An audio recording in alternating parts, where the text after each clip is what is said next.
రాజకీయాల్లో ఆవేశపడితే మొదటికే మోసం వస్తుంది. అందుకే రాజకీయ నేతలు ఎలాంటి పరిస్థితుల్లో అయినా ప్రశాంతంగా ఉండాలి. ఫీలింగ్స్ కనిపించనివ్వకూడదు. అప్పుడే విజయవంతమవుతారు. కానీ ప్రస్తుత రాజకీయాల్లో కొత్త తరం నేతలకు ఇన్స్టెంట్ గా తమను విమర్శించిన వారిని లేదా కించపరిచిన వారిని శిక్షించాలని అనుకుంటున్నారు.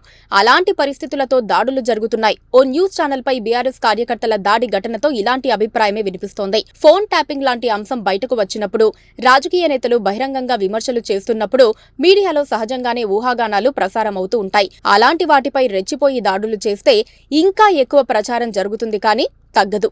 మహా న్యూస్ పై దాడి చేశారు. ఆర్థికంగా నష్టం కలిగి ఉండవచ్చు, కానీ మహా న్యూస్ ఇప్పుడు ప్రముఖమైన ఛానళ్లలో ఒకటిగా మారిపోతుంది.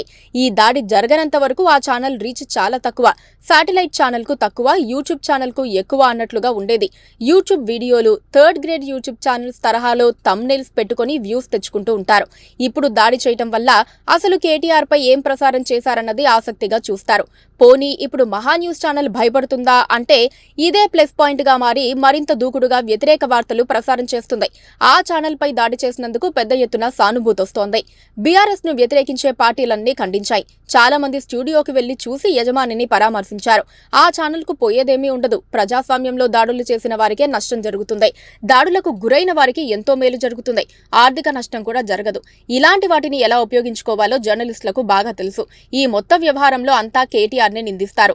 ఆయన హెచ్చరిస్తూ ట్వీట్ పెట్టిన కాసేపటికే దాడి చేశారు. అందుకే కేటీఆర్ ను నిందిస్తారు. ఇప్పుడు కేటీఆర్ఏ డిఫెన్స్ లో పడాల్సి వస్తుంది. ఇప్పుడు ఈ దాడి వ్యవహారంలో ప్రధానంగా ఇరుక్కునేది బీఆర్ఎస్ కార్యకర్తలు. గ్రౌండ్ లో ఉండి పోరాడాల్సిన వారు జైలు పాలవ్వాల్సి వస్తుంది.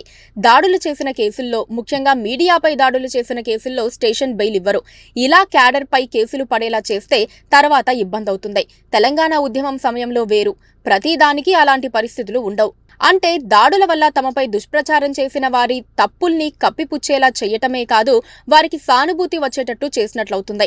ఇప్పుడు మహా న్యూస్ పై దాడి విషయంలో అదే జరుగుతోంది. బీఆర్ఎస్ కార్యకర్తలు ఆవేశంలో చేసిన వ్యూహాత్మక తప్పిదమే ఇది.